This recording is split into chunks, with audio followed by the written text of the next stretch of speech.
depuis maintenant quelques années, un bon nombre d'années, l'idée est que cet homme était un saint. Voilà.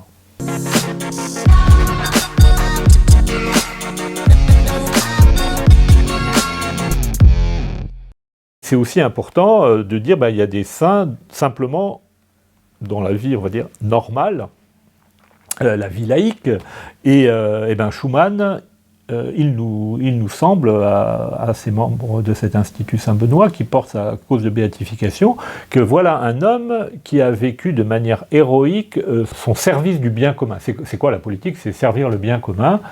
Et avoir un exemple comme ça de quelqu'un qui se donne pour le service du bien commun, c'est non seulement peut-être un stimulant pour chacun, mais ça peut aussi être un bel exemple pour le monde politique, ceux qui s'engagent.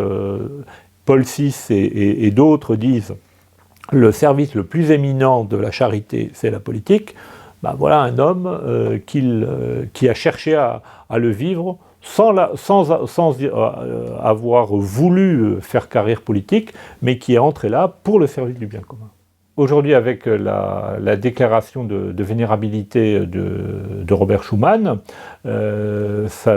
on arrive à une étape qui vient clore tout ce travail mis en œuvre depuis des années pour montrer que Robert Schuman a vécu de manière héroïque les vertus chrétiennes.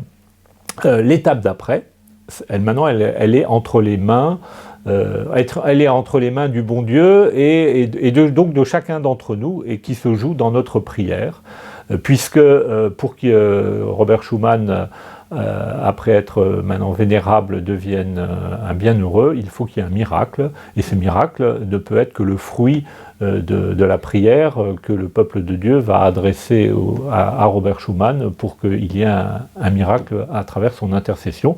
Donc voilà, à chacun d'entre nous de se laisser à la fois fasciné par cette figure, de la connaître et de voir tout l'intérêt que ce qu'il a fait, que ce qu'il a vécu puisse se déployer, et que notre prière pour lui demander d'intervenir aille dans ce sens, et qu'ainsi un miracle puisse se faire.